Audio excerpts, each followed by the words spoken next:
everybody back. Today we're going to be talking about that is something that is so important to any event and especially weddings. And it's the one thing that you really can't hide. And that is your entertainment, your DJ, your band, anybody that is there to entertain the masses. If they're great, the party is amazing. But if they're bad, it's going to last. That memory is going to last forever. So how do you make these choices? How do you find the right people to be a part of your wedding? Well, today we have an amazing guest that has basically his whole life has been in the entertainment world and has now has his own company. I will introduce him shortly. But first, let me introduce Marcy Gutenberg with An Affair to Remember by Marcy. Hi, Marcy. Welcome back. Hi, Kate. Yay, another Tuesday. Awesome blossom. We're going to get the party started. Get the party started. And talking about party, hello, Brooke Logan Stoner. Hello, the party that lasts forever. You look amazing, by the way. Your eyes, gorgeous, gorgeous. And I'm so excited to welcome back Nicole Sellers with CLE Events. It's nice to have you back on the show. Hello, happy to be here. Yay! I feel like you're our long-lost sister that finally popped back up after years of being gone. So it's nice to have you back. I was here 2 weeks ago. It wasn't that long. Well, it's like, okay, I'm just saying.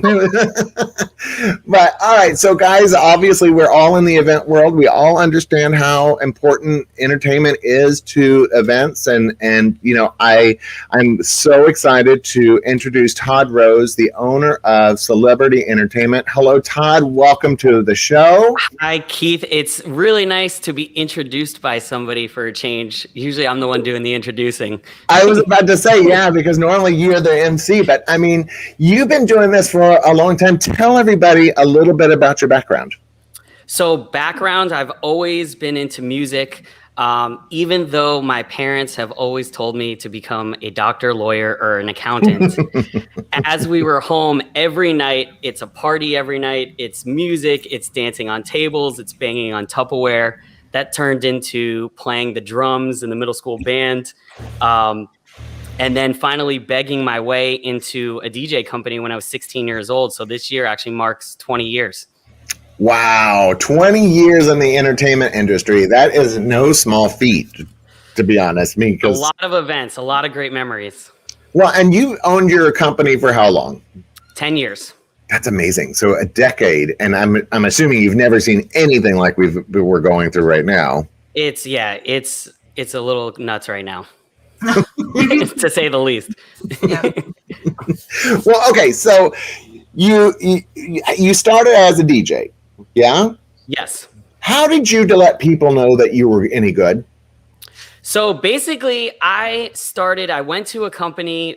They were the biggest company at the time. They probably did about like 20 or 30 events a weekend. And actually, I had my bar mitzvah with this company. And I would just go in. This is when CD burners first came out. And my friend, the internet was brand new. You know, one friend had like high-speed internet while we all had dial-up. And I worked for a bagel store, okay? And I saved up all my money so that I could pay my friend to download all of this music that I had no idea what it was. And I just took lists of, you know, the top 100 of each genre, decade, studied, and I kept going to this company every single week and saying, you know, this is what I have. I want to be a DJ. Yeah. This is what I can do. I'm willing to learn, you know, all this stuff. And it took me about a few months, but finally they gave me a shot. And I basically lived at this place. I mean, every single day, just hanging out around the office and just learning. And it was really great to work for one of those mega DJ companies at the time because I really got to learn a lot of different styles from different MCs. There was about 50 dancers. Wait, you were like what, 15? I was 16 at the time. 16. Okay, in today's world, I don't know if there would be a 16-year-old that would be welcomed around dancers and hanging out at the office. Like, That was the best part of that was the perk of the job. It was a 16-year-old high school kid and 22-year-old, hot dancers. I never wanted to leave the place. I was about to say, oh my God, a 16-year-old. So you literally, this is something that has been your passion since you were a teenager, obviously. So they finally said, you're 16 years old and they give you your shot at DJing, or they said, no, come in and we'll teach you. They said, come in, we'll train you. They put me with one of the head guys kind of side by side, with another DJ for about 2 or 3 events. And on the 4th event, the MC, he had a list of songs with fill in the blanks. Yeah, it was just grand entrance blank, dinner blank. And he would just write down all the lists and he goes, just follow this for the party and you'll be fine, and follow my lead. So ended up doing it, and it just turned into, actually, it was great. At the end of the year, they actually had awards. And I put a lot of time and energy into it. And I ended up winning DJ of the year at the company. There was about 10 DJs. Some of them have been there for, 10, 20 years. This was voted by all the dancers, the MCs, the DJs, and the owners. So, it was a huge honor for me, especially a 16-year-old. And it just motivated me more. And just being able to know that I have the control to really change the impact of someone's special day. And it's a once in a lifetime event, because as you were saying in your intro, the entertainment has such a huge impact. So to be able to have that power and to put the energy in, it's a great feeling when, they're smiling and hugging you at the end of it. Well, and that, that is one of the things that we really love. When we have a bride that holds our hand at the very end of the night and just is like, I can't thank you enough. It's just amazing. But, it's obvious just talking to you, just this little bit of time, the passion that you have there. But if you're a bride and you're out there and you just decide, you're like, oh, yes, absolutely. And we're going to get married. And you found your perfect venue, but now you're looking for your entertainment option. Where do you even start? How do you even delve into this crazy world? Because, South Florida, we're crazy anyway. So it's a great question. And it's so hard because rather than looking at, photographers and a photo, you can see a photo. It's tangible. It's something you can say, this is my style. This is not my style. With entertainment, it's really hard to capture a feeling over a 6-hour period, because you can go to someone's website and maybe one random party out of 1,000, they had a good 2-minute clip. Right. And that's what they're advertising. Or, there's a huge mega company and maybe someone said something great about one of the DJs, but you don't know necessarily if you're going to get another one of the DJs. Yeah, so that's what I'm saying. Yeah. The best thing that you can really do, of course, having a great planner, always recommended. Or reach out to Todd Rose. Yes, absolutely. Reach out to Todd Rose. But it's really talking to people who have seen the entertainment time and time again, talking to someone that can really compare apples to apples, not necessarily, I heard this company is good, but I heard this company is good and I saw this DJ. Or, I went to a wedding and I really liked this entertainment company. So word of mouth and referrals from other people are great. Planners are even better, or the venues. Yeah. But even with that being said, a great party is different to everybody. And the hardest part about our job is we have to have everyone leave our party saying it was the greatest wedding they've ever been to. But what that party looks like is completely different. So what we do is we look at backgrounds, ethnicities, religions, cultures, what states people are coming from, what countries people are coming from, the bride's request, the fiance's request, the parents' request. And we take all these pieces of the puzzle to put them together to really get the most out of that specific crowd. So when looking for a DJ or a band or entertainment, if someone is sending, I hear all the time, after our sales meetings, wow, I never knew any of this stuff. Everyone just kind of sends us a pricing list of stuff. This is how much package A is, and you're going to get this many hours and this type of equipment. Or this is what package B is, and you're getting musicians. But nobody's really asking them, what's your vision for your wedding? What's your vibe? Are you more of like club style, New Jersey style? Are you more, kind of Margaritaville style, Florida vibe?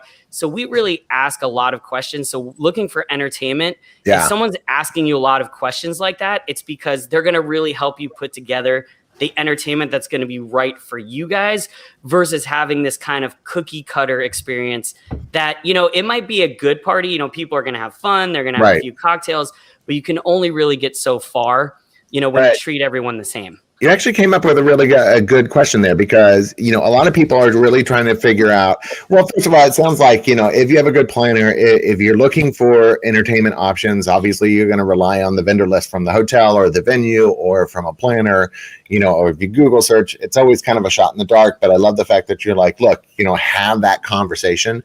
But the second part of that was the difference between a band and a DJ, because I hear time and time again, well, we've decided to go with a DJ because we feel like a DJ will be able to supply more options to our wedding.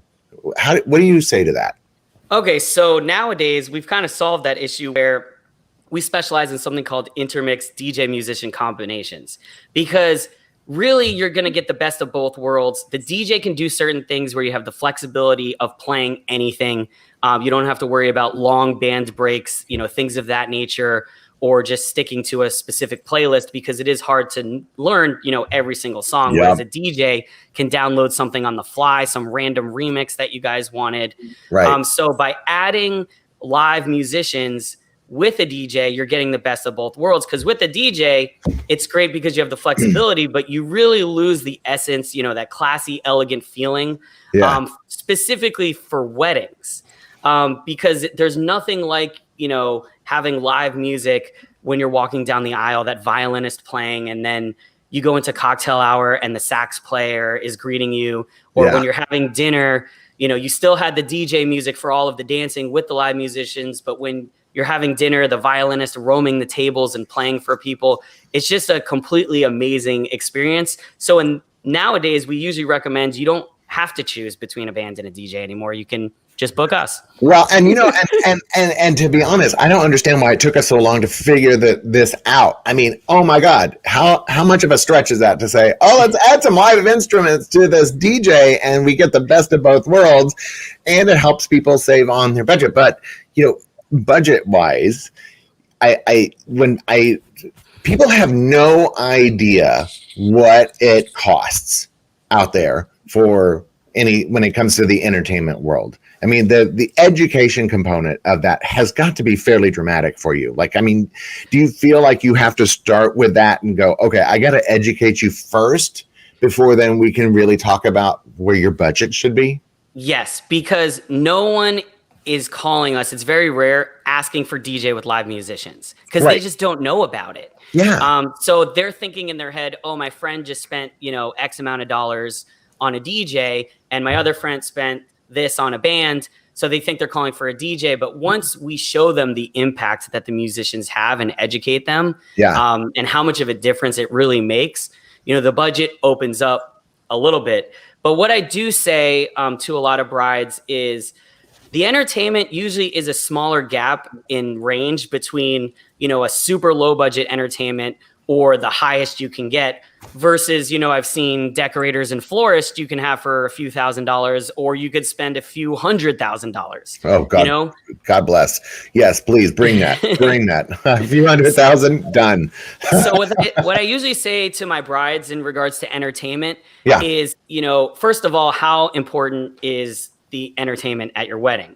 It's everything. That's the thing is that it's everything. I mean, if you have shitty entertainment, if you have a crappy entertainment, you're going to have, it's not going to be a great day. It's not going to be a great day. I mean, I feel like that's, again, it's the thing that can't hide. I think a lot of brides, not necessarily underestimate, but a lot of them really haven't experienced too many weddings to see how bad it can be. So they don't understand, the difference between why is this entertainment company more expensive, than the other entertainment company. Right. So we just try to educate as much as we can.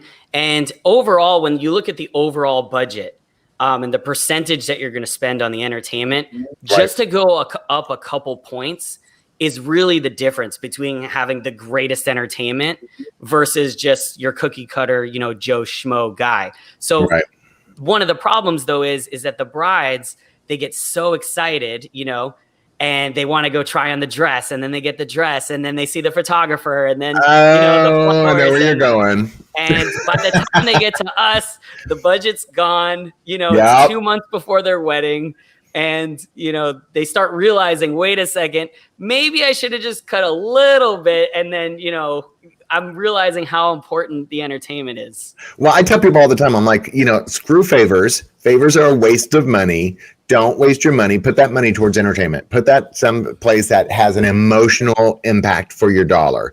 A favor people are going to leave at the table. Does it actually add to the memory of the event? No. So use that money. People are going to leave. Usually nowadays, we live in a very fast-paced world where people don't have too many deep conversations. And usually when someone goes to a wedding, they talk to someone and there's 2 questions that they're going to ask. They're going to say, where was the wedding? And did you have a good time? And that's really where we come into play. Whether you have it, in a warehouse or you have it, at this unbelievable luxury hotel, they're going to remember the feeling that they had, during those special moments. Marcy, Nicole, Brooke? I would say that entertainment at weddings today is so different than it used to be because it encompasses so much more. Like you said, the hybrid with the band and the musicians, but it's not even only that. I mean, you're there. The only limit is your imagination. We've done events where we've had fire performers and stilt walkers and hora loca and mermaids. And that's what makes it great. So all of these fun things can add a totally different touch and there's no limits anymore. There's no real rules. Right. There really isn't. And I think that's important for people to understand is that the idea of what a wedding traditionally used to be is no longer.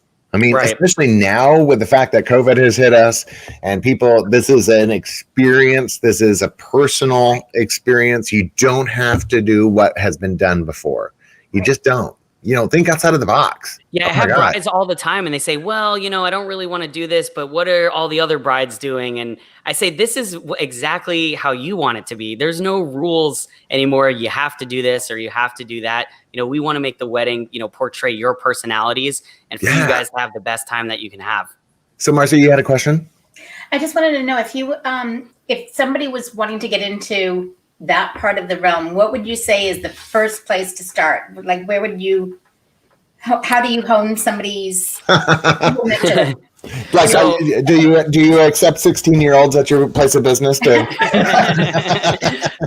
well, that's why I had to beg my way in because when I first started, they never even thought about hiring a 16-year-old. It was all like 21 and up.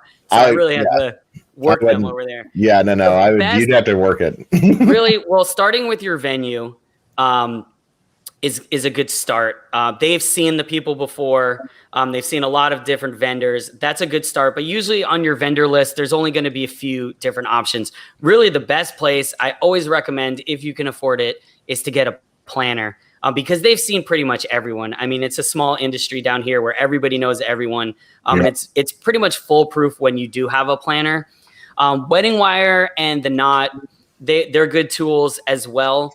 But when somebody says a DJ is good and then another person says another DJ is good, well, what's good to me is different than what's good to you.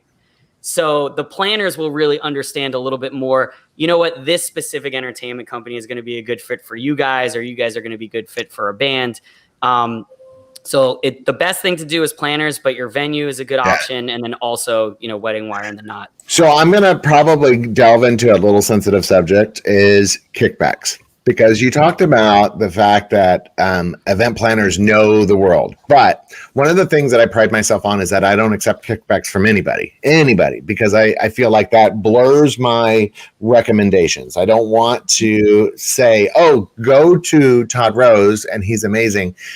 And you may be amazing, but if I'm getting 10% or 20% back on the back end, I'm going to give that discount to my clients. So, how often does that come into play where you're like, I really don't feel comfortable doing that. I really want to be hired based on my merit versus financial obligations. Yeah, definitely. I mean, that's why we try to work with, much more higher end planners that, they're not focused, they're getting the right price for themselves and they're not worried about, getting kickbacks and things of that nature. But it's something that you do have to kind of look at. It does happen in the industry, And there's a lot of great people, they don't do it. And there's some people that do it. Not to say it's bad either way, but from a bride's perspective, another great place is just your friends, who have they been to weddings to? And, then you're going to get an unbiased opinion, no matter who you're talking to in the industry. I guarantee you, if you start asking your friends their opinion, they're going to tell you. They're going to tell you that nobody is shy about telling you if they had a bad DJ. They're just not shy about that. I mean, that's the thing, is that every event we're having to prove ourselves. There's only that event. You're only as good as your last one. You'd be surprised at how many people didn't know that they had a bad DJ. They just thought that it was normal to have awkward downtime in between meals. And, it's okay if they mentioned the wrong last name for that's the worst. Or they played the wrong first dance song. They just, it's no big deal. I mean, that's just like elementary stuff. I know. But the sad thing is that there's not really a DJ 101 or band 101 or entertainment. I mean, that's what we're trying to do here for couples that are out there, is kind of say, look, that is not normal. Your DJ should be able to pronounce names. Yes. Well, at least say the right name. Right. So, and when it comes to like background, like last names, like, do you get into that world of last names? Because I know that can be a super awkward moment when you're like, it's multiple syllables. It's like, oh yeah, we have an online planning form that it's very easy, and our brides love it because over 50% of all of our events, as you know, are destinations. So it's just as easy for them to work with us anywhere than in South Florida. So they can log on. It's literally fill in the blanks. So they fill out all their information and they fill out their names. And then about a week or two before the event, I go over the pronunciations with the bride, and then I'll phonetically spell it, how, to make it easy for the DJ or myself, just to make sure that everything is correct. Right. So, okay, I'm going to open this up to the group because I want to know your red flag for somebody that is not good at what they do. I'll start with Nicole. Like, what is a big red flag for you when you're looking at events and you're looking at entertainment options? And I'm not just going to say DJ and band, because you had mentioned, firewalkers and that kind of thing. Like, what is one of those things that you look at and you go, oh, wait, that's a red flag. I shouldn't be worried about this at this point in the game.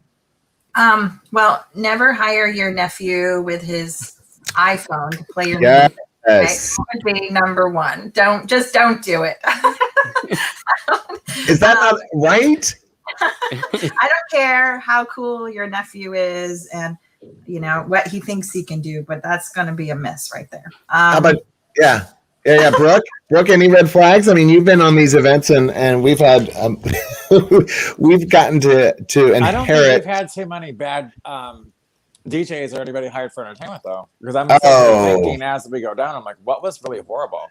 No. We outside smoking. Like, They should be leaving the good reviews for the bad DJ. Oh my god!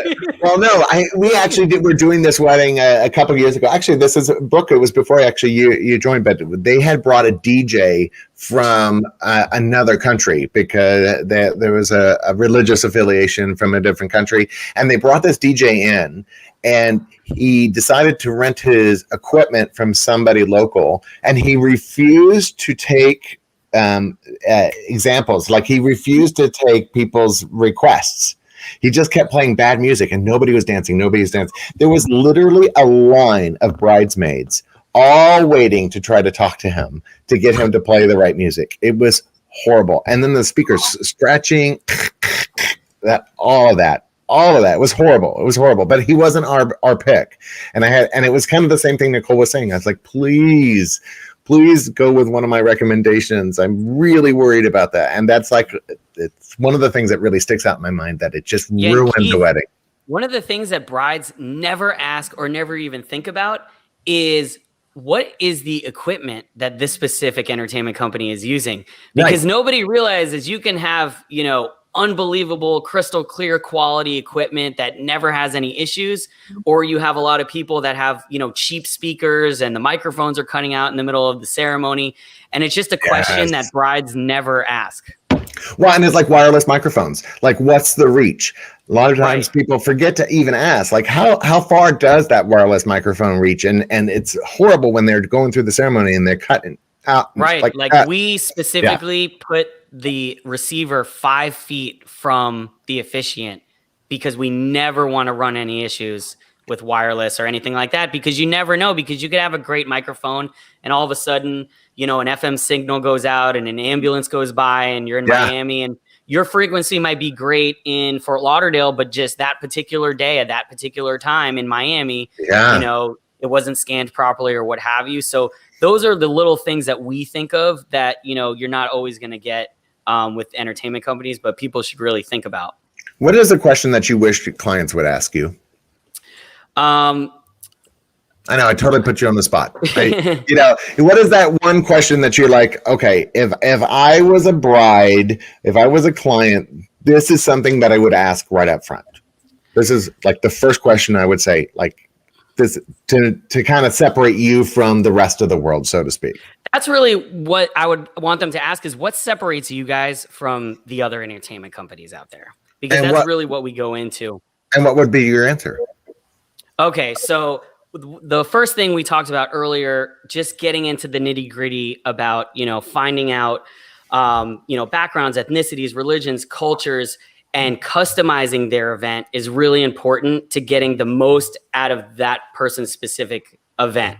Right. The second thing is the intermix value of that with the live musicians and the DJs, taking their requests and making sure that we play them, for that specific group of people. Right. Also our experience, because I also used to personally work for Waldorf Astoria as well. So we understand timelines and BEOs a lot more than your typical DJ. And one thing that the brides don't really understand is how much of an impact your timeline has on the effect of the entertainment. Because if the timeline is messed up, or if there's too much formalities and sitting down, people are going to get bored. Whereas, when we work together with our planners, we make sure that, no moment is wasted. People are spending so much money on these events. It's the only time in their life they're going to be with all their friends and family at the same time. And we want to really maximize every single moment of that party. Births, deaths, and weddings. That's what they say. But I love what you just said, is that boring time. Those all the speeches, all the people want to party. They want to dance. And the old timelines years ago of all the formalities and all the sitting down and all the speeches, those days are kind of gone, because we've kind of figured out you can do a speech towards the end of dinner and not waste any time, or during salads, or another time during the event. You can kind of double up on things. Or maybe there's going to be some time in between salads and main course where we can put in a dance set, so there's no downtime, which is actually great for caterers as well, because when you're cooking for 200, 250 people, to be exactly on time, maybe the kitchen's running 10 minutes late. Right. And if they're sitting, they're going to be complaining the next morning, because they were waiting for their food. But if they're on the dance floor, no one's going to notice. Well, I tell people all the time, like, you gotta look at this from the standpoint of a guest. You're coming into a room full of people that you don't know, in an emotionally charged environment, and then you throw in a bunch of alcohol. You need something to focus on versus having that awkward conversation between you and double dipping Eddie. You really, you need you need something else to focus on. So I love the fact that you said, like, do the toast towards the end of dinner. At the beginning you're eating, and there's a reason not to have to talk to each other. Right. And then if somebody else is doing the speech, then that's great, because then afterwards you get up and off you go. We really like to work our events where the guests don't have to think. I've been guest at weddings before, And I can't stand where you have to like think, where's my food or when am I going to dance? Or you have to choose between, oh, well, the DJ is really playing dance music and he's playing my favorite song, but half the people are dancing and half the people are eating. We like to make it so simple where they kind of just, it naturally flows where they know exactly what they need to do. They have enough time to comfortably eat, spend time with their family, say hi to Uncle Jerry that they haven't seen in 20 years. But it's not too much. It's not too much time where just when they've had, their great meal, it's time to party. And we segue, with a parent dance maybe. So, they see the parent dance and then we invite guests up. So it seamlessly flows into a dance set versus, some DJs are trying to go 0 to 60 and people are like, well, I don't want to be the first one on the dance floor. Are you going to be? So there's little tricks that we do to make it more comfortable for the event to flow more evenly. Well, with today's world, and guys, and obviously I'm talking like a mile a minute. So if one of you have a question, just jump in. But one of the things I wanted to ask you about is in today's world with so many divorces and remarriages and all, do you find yourself being a part-time psychologist to all of your couples, like, having to deal with family dynamics? Yes, that's a great question.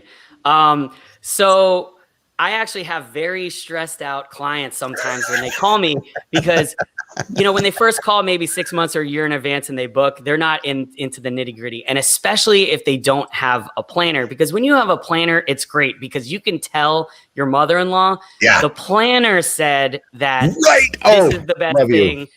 Rather than if they say, this is what it should be good enough for the bride that they say, this is what I want to do. It's my wedding and everyone should be cool. But everybody gets, so offended. But if the planner says it, but if they don't have a planner. Story. It is true. You need Switzerland. You need a person that is not emotionally attached to the event to blame things on.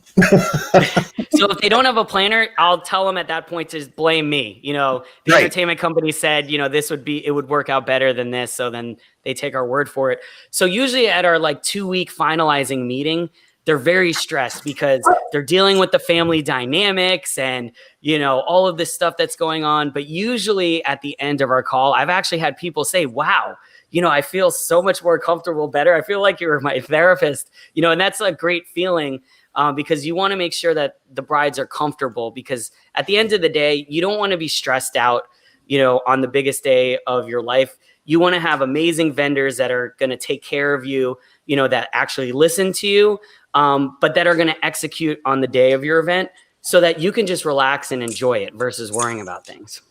Well, and and do you find yourself, what happens if because obviously everybody wants to save a buck. I mean, that's the thing at the end of the day, and they're looking at you and like, well, you've done so many weddings. Do you mind taking the lead and helping us? What do you say to that? What do you say to people that want you to be a part-time planner? Yeah, not at all.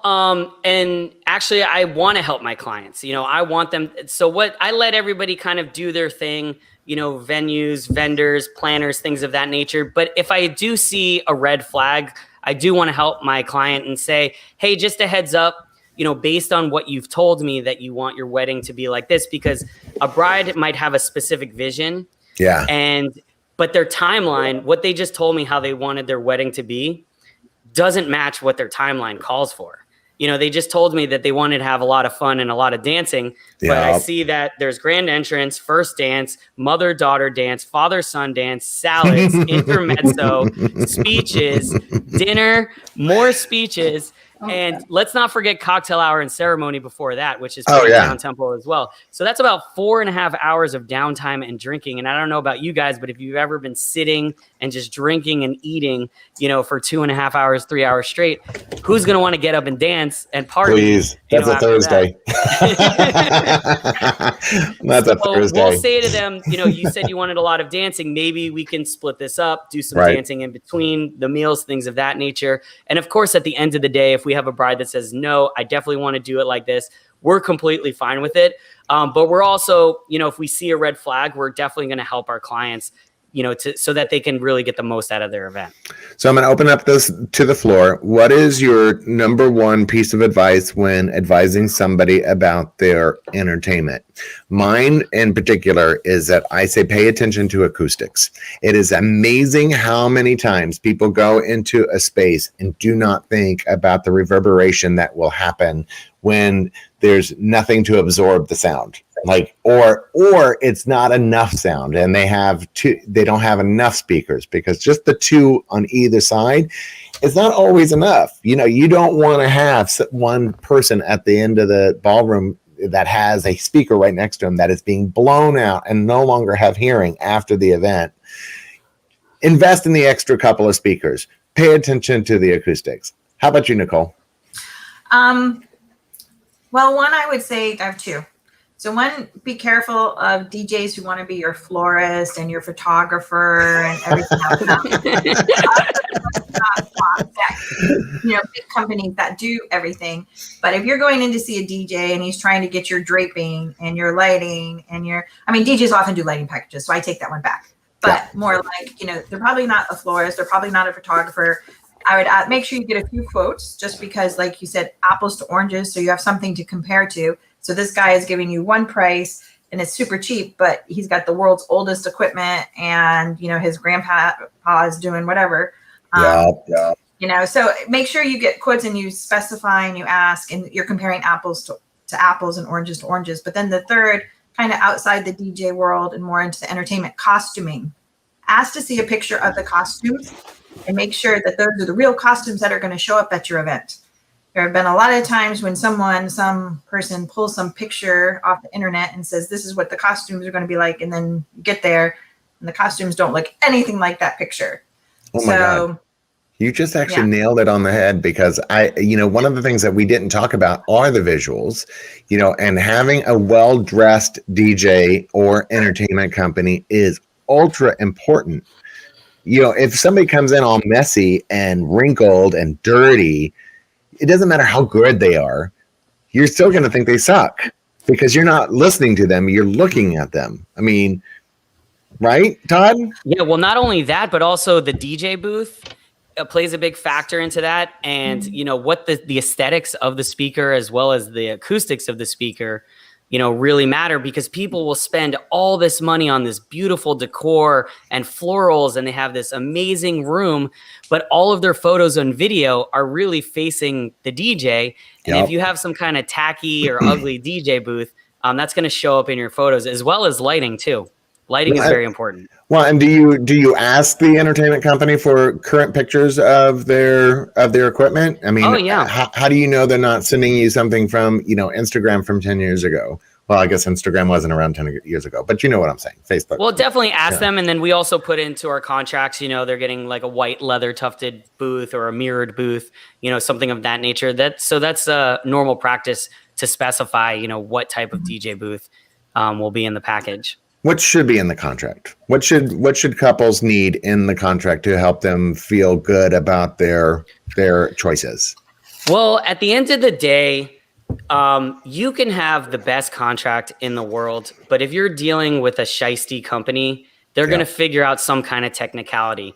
So even more important, you really want to be working with a company that's honest, that you don't have to ask for things that should just be there. Because brides don't know to ask, what type of DJ booth, or what's the quality of the sound system, or do I have all the equipment I need for ceremony, things of that nature. You want to work with a company that, when we talk to our brides, we say, listen, you're going to get the best of everything. Everything's going to look good. Everything's going to sound good. And we're not going to be calling you 2 months ahead and saying, oh, by the way, you need a ceremony microphone. And do you want to upgrade your DJ booth, or you need a DJ booth, or I've heard all kinds of stories where these companies, they have specific people that sell, upsell. So you're already locked into a contract and you think you got a great deal. And then you realize 2 months before your party that you don't really have what you needed. Whereas we'd rather be honest and upfront ahead of time and say, this is everything that you're going to need, at your party. And it's a great value. Well, one of the things that that I tell people all the time, I'm like, we have social media literally at our feet. If you have a question about what is normal, put it out there to a Facebook group. There's so many of them that, again, people will share their opinion. They are not shy about sharing their opinion, especially over social media. So, put it out there and say, look, I just spoke to this amazing, who I think is an amazing DJ, and this is what he or she is telling me. And let people respond, because they will. They will absolutely respond and go, you're crazy. You should run from them as soon as possible, or, oh my God, book them. Who are they? I want their name. Right? I mean, yes. If you're really super good or you're really super bad, people are gonna know. If you were just in between and you coasted through, yeah, probably you not can much is only gonna happen, but if you were there's super great or super horrible, they're gonna know. Yeah, that's what I'm saying. Say something. They're gonna say something. In our industry, you can only fake it for so long. So as you know, being in the industry for so many years, you have, the people that are like, oh, I'm going to get a camera and be a photographer, a wedding photographer, and then they're gone in a year, or I'm going to buy some DJ equipment and be a DJ. It's really the people also that have been in the industry, 10, 15, 20, 30 years. Yep. You can't fake it, for that long. Well, of course, then you come across as old. Shut up. Anyway, I was waiting for Brooke to say something. I'm like, no. But time. Yeah, but when we talk about entertaining the masses, one of those questions that, if you're a bride, you're going out there. I love some of the things that we've talked about, because we talked about, check your community, reach out to your friends. Talk to the venue, look at a larger scope of opportunity. And of course, we even talked about putting it out on social media. We're almost time to wrap up this portion of it. So what is kind of like a one last thing, Todd, that you would like people to know, either about you or about finding the right entertainment choice for them? Well, call your entertainment much earlier in the process. God bless you. There are vendors, especially, with a vendor like a florist that can do 5 or 10 events at the same time. You have some time to book, but with an entertainment, if you want that specific DJ, there's only one Todd, so that person is going to get booked up. And what people really need to know, just from me being in the industry, is there's a lot of good, okay entertainment companies out there, but there are very few, that are the best of the best, where, you're going to go to a wedding and people are going to say, oh, I had a good time. But when you come to celebrity entertainment, we consistently get reviews saying it was the best wedding that I've ever been to.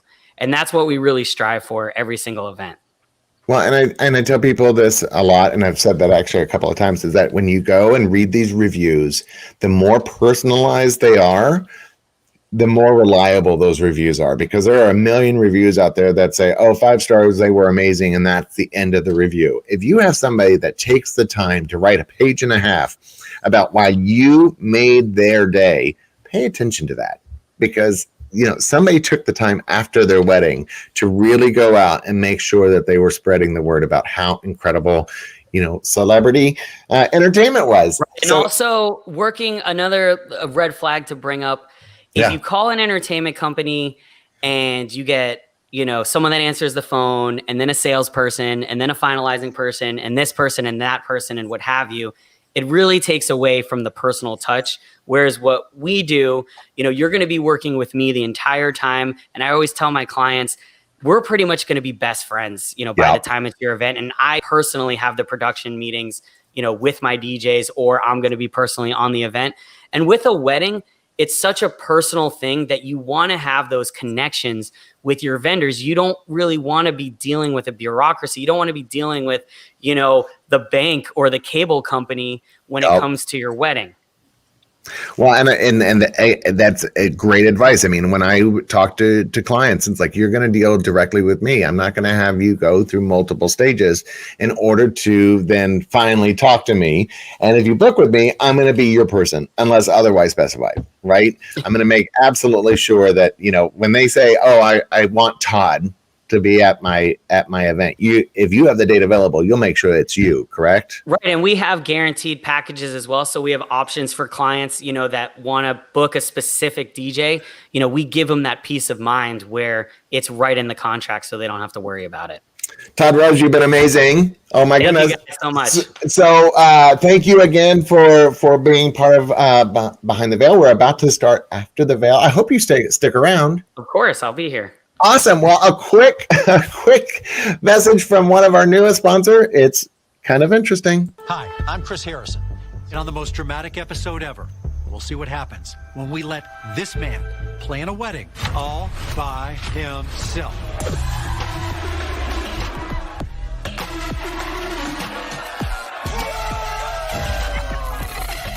There's a reason why men don't plan weddings. Luckily, with Manly Bands, even he can make a decision you'll both be proud of.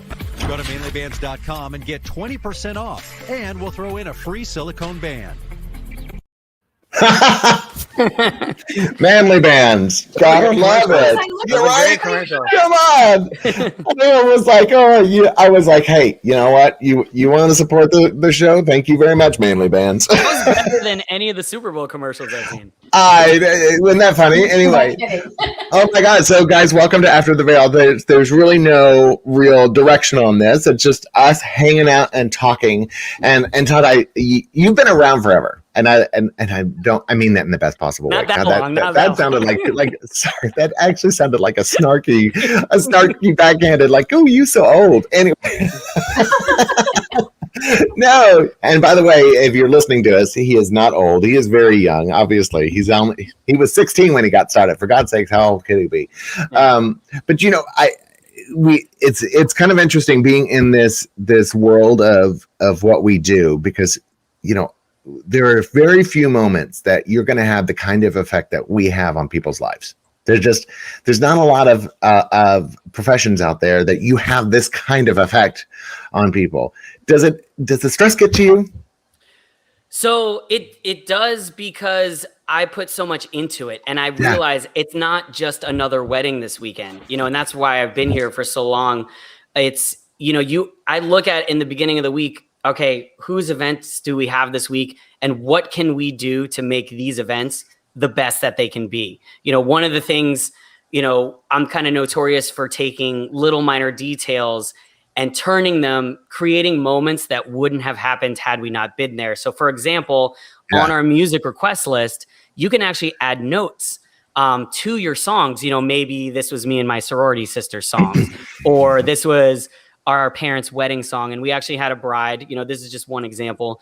She put it was their parents' wedding song, and they didn't put it for any specific reason. They were just giving us notes. And I always look at the notes and say, all right, what kind of moments can I create, with these things to make personal touches? Yeah. And we did grand entrance. Everyone was packed dance floor. Everyone was having a great time. And when we sat everybody down for dinner, we actually sent our sax player to their parents' table and played the song for them. And now nobody at the party knew what was going on. They just thought it was a background song and the sax player went to a table. Right. But the parents knew and the bride knew. And it was just one of those moments that, they'll be able to remember forever. And they'll take out that checkbook and they'll finish paying for the wedding. Around 10. Right? Exactly. Oh my, well, because, that's the thing is that it sounds like I know it when you're listening to this, it probably comes across as a sales job, but it is true. If you love what we do, you get really crazy into making sure it's perfect. I mean, I know Nicole, Marcy, and Brooke, like, obviously we've been friends for a really long time. So I know how crazy we get. I mean, the 3 a.m.s where we're beat up and so tired, and yet having one little thank you from the bride, and all of a sudden we're partying up until 7 a.m. because it was like amazing. I mean, why do we do this? Nicole, why do we do this? Why are we in this business? We are gluttons for punishment. No. Right? I mean, come on. There's a little bit to it. Yeah. Again, we get to be part of some of the most magical points of people's lives, and we create memories forever. And whether it's a social event or a corporate event, we've done this with our corporate clients as well. We've taken the boring ho-hum event and made it into something that was memorable for them. And they were like, wow, we never knew it could be like that. And that's really satisfying, obviously. And it's fun and it's creative, but it does take a lot of work. There's many, many hours behind the scenes, obviously. Yeah. After, there are many 24-hour stretches where you don't get much sleep. So it's very unglamorous, but it really is. Everybody thinks of us as the wedding planner, like we're Jennifer Lopez running around in our 6-inch heels with a little earpiece, and that is Wow. Oh, okay. Wait a minute. I was about to say. When I was a special event manager at the casino, I always was very glammed up. I was always very like, my hair was perfect, my makeup was perfect, my nails were perfect, because I was the front show. I was the front person. Now look, I was like, who are you? I'm like, what? Now I'm covered in paint and in sawdust and flowers and you name it. You got glitter up in your butt and you're like, oh my God, what the hell? Yeah, exactly. I tell that to stays forever. What, Todd? I tell that to my musicians all the time. And, before events, I go, why are we here? What are we doing different, than them booking somebody else? Why did they book a sax player?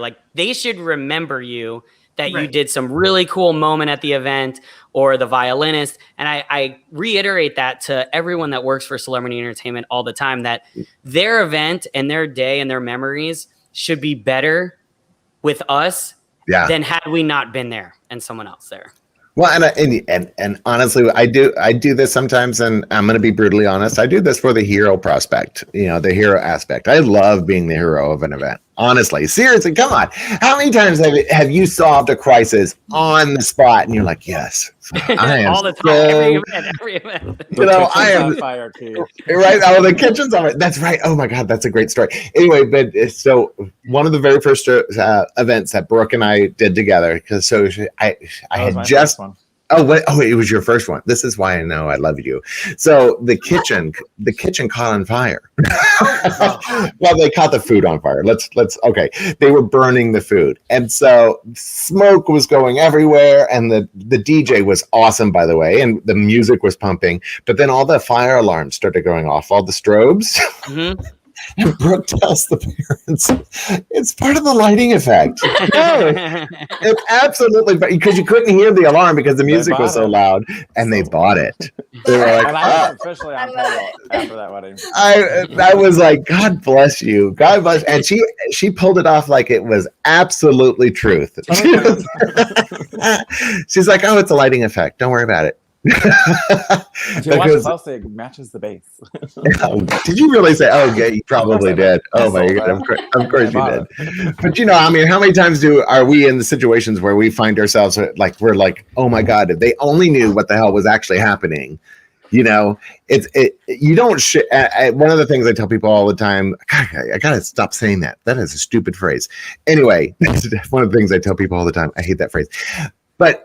Well, it's not, you don't tell your clients everything. You just don't. You don't overshare because you don't want those small, minor irritants to become the piece that they remember. And you don't show it either. I really find that the most professional and experienced and the best vendors, planners, DJs, photographers, they really know how to calm the storm. Yeah. Weather it. And even though something crazy is going on behind the scenes, while they're figuring it out, they're still not showing it, and still handling their job, but coming up with solutions all at the same time. They're Jennifer Lopez. I'm telling you, they're Jennifer Lopez. Yeah, that's why people think that our world is super glamorous because they only see it. I've seen planners before where they're running over here and running over there, and then the clients are like, "What is going on over here?" I'm like, right? Because if you show stress. You might as well. There's a saying that it's a sign of weakness. Don't ever let them see you weak because they'll pounce. Absolutely, they will pounce. You always have to show strength and calm through the entire thing. And as long as your face looks great and calm, they're like, oh, everything's fine. I mean, right. We are all always prepared with 2 or 3 backup plans just in case. I mean, none of us travel light. None of us travel light. Like I'm sure you carry extra equipment in case something break down, and we definitely carry everything to repair anything. So zip ties, duct tape, an extra wedding dress. No, These events are our babies, though. I mean, like it's about the couple. It's about whether it's a child or a couple. These are our babies. These are our friends. These are people that we've grown, to know very well. And we always want to put our best foot forward, but the emotional connection that we have with them too is what is going to be there forever. It really is. We want their day to be like so amazing that we just give whatever we can of ourselves. I feel like we give too much a lot of times. Honestly, I mean, we get drained. I mean, I don't know about you guys, but I always need at least a day to kind of recover from a wedding, just not just physically, but mentally. Because it's a lot. You have to deal with so many people on the day of the wedding. Like there's the drunk uncle and the crazy aunt and the sister that's been missing for 3 years and finally showed up on a Harley.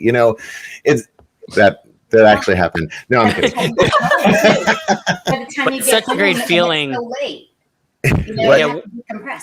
Yeah. Once it's all done and the client's happy and everyone is so excited and you know in your heart that you gave it your all, because there's certain things you can control and there's certain things that you can't control. But knowing that you've done everything in your power for these people to make their day the best that it can be. And when it's all over, and it's quiet and you can relax, it's just such a great feeling.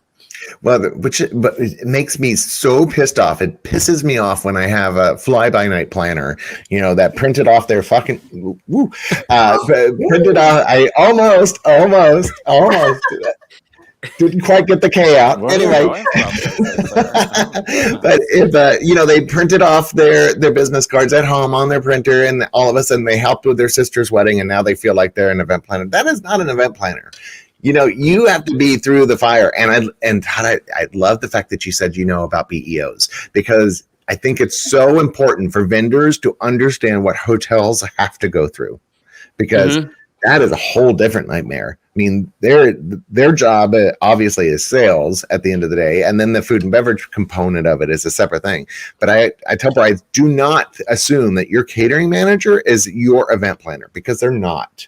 No, and a lot of people, a lot of entertainment companies, going back to the entertainment, they think they're just getting hired, to have people fist pumping and dancing for 4 hours straight. And that's not what a wedding is. A wedding is so many different things within 4 hours. It's dramatic and romantic in the ceremony, and it's a cool vibe during cocktail hour. And for first dance, you want it to, the violinist playing. And sometimes you want it to be classy and elegant while you're eating dinner. And other times you want it to be a packed dance floor. So understanding that and knowing, the different vibes to kind of hit and emotions throughout the evening, and understanding the total picture, what does my lighting look? Because it's going to affect the photographer's pictures. Do I have classy white spotlights on the bride, or do I have cheesy rainbow colored lights all over their face? That's going to ruin. I love that's going to ruin their pictures. Well, that's another kind of party. But hey, where were you last Friday? Anyway, no, but understanding that all the different vendors are important, and when the catering and the planner and the entertainment and the photographer, videographer, and the florist are all working together with that synergy, that's really how we can take a wedding that was going to be okay and make it unbelievable. Because these people are spending a lot of money on this food and the hotel. And if the DJ's dancing them and they just spent $150 a person for this filet and Chilean sea bass. Cheap. I get it. Yeah, though. You want to make sure that the overall experience. Well, we're like producing plays for people that are stars that don't know that they're star of their own play. I love that you said about the BEOs. In fact, when you said it, I wrote it down, because I remember when I was working in the hotel business, I remember there was one DJ in particular, and we were not an exclusive, so we weren't. We wouldn't tell our clients that they had to go with X, Y, or Z. They had their option of whoever they wanted. Right. And every single time this one DJ would come in, no matter how much I would contact them in advance, send them a copy of the BEO timeline and so forth, they came in and never said a word and then changed it on site. And it's like so difficult to rein people in. Once the gate is open, the gate is open, and it's really hard to get it closed again, to get things back on track. Yep. And who wants to serve cold food? Right. And also another thing is Todd, you have I love the fact that you said that. Thank you so much. And another thing that's so important as well, why the experience comes into play, is you have the other end of the spectrum with the vendors that you send them the timeline and they don't understand why things have fluctuated. You know, that all of a sudden, you know, their vendor meal is not coming out at 9 and it's coming out at 9:15 or what have you. Oh my God. So you really, the only way to run these weddings, you know, order of events, of course, but there's got to be flexibility as well, because if you don't have flexibility, you're going to run into all these awkward moments, or you don't know if the kitchen's on fire, or, you know, and I tell people it's ish 9:15-ish, 9:30-ish, depending on the vibe of the crowd. How does it feel? I don't want to stop the party. If it's really going, it will naturally ebb and flow. Allow it to. Don't force people. Allow it. I always make sure if a timeline says dinner's at 10 o'clock, you know, whoever that banquet captain is or the planner, you know, maybe 9:50 and say, hey, how are you guys doing on the kitchen? Is it still 10 o'clock? Is it, you know, do you need an extra 10 minutes? Because in that way, if they need the extra 10 minutes, we'll keep them on the dance floor. Yeah. You know, but if not, then we'll make sure that they're seated down, because we don't want to sit them too early where they're just sitting, you know, talking to the awkward person that they don't want to be talking to that you were talking about before. But at the same time, you know, we want to make sure that they have a good time as well. So it's that flexibility. It's more of order of events, but understanding that the flexibility really changes the dynamic of the event. Well, and if you're a good DJ, you're going to know what songs to play to bring the vibe down naturally. Mm-hmm. I have a question. Yes. And maybe Todd can talk to it as well as you, Keith. So sometimes, is it obligatory? Is it customary? Should you not feed your musicians? Like, oh my God. Okay. I much appreciate the meal, but do you have to really buy your musicians or your photographer an expensive meal?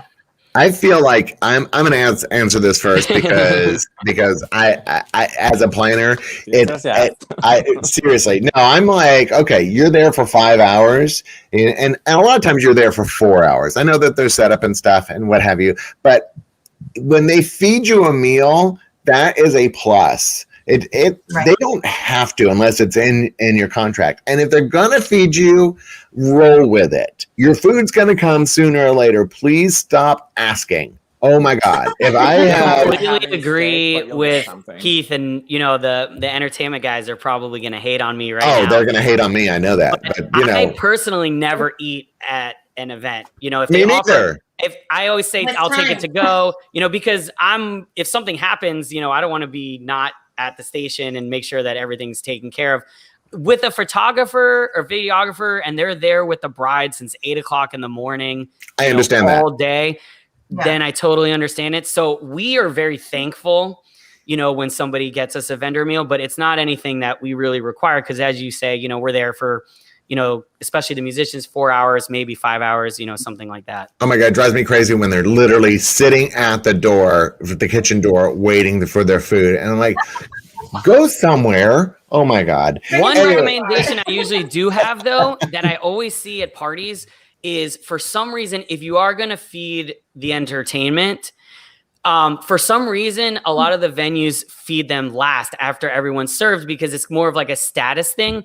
But what happens is that once they finish, the guests finish their meal, then the musicians get their vendor meal, and then the guests are ready to dance and party, and the band is eating. So if that's a recommendation I usually do have to planners and vendor venues, if they're going to feed the entertainment, usually to do it first, so that when the guests are done, then the band is ready to go, you know, when the guests are ready to go. Well, so Ocean Reef does a really good job. They put a little buffet out and put them on, you know, on heaters, but you know, and usually it's chicken, mashed potatoes and something super, super simple, or they put out a sandwich tray. Awesome. Either way, it doesn't matter. The food's available, and I can just point people and go, okay, go eat.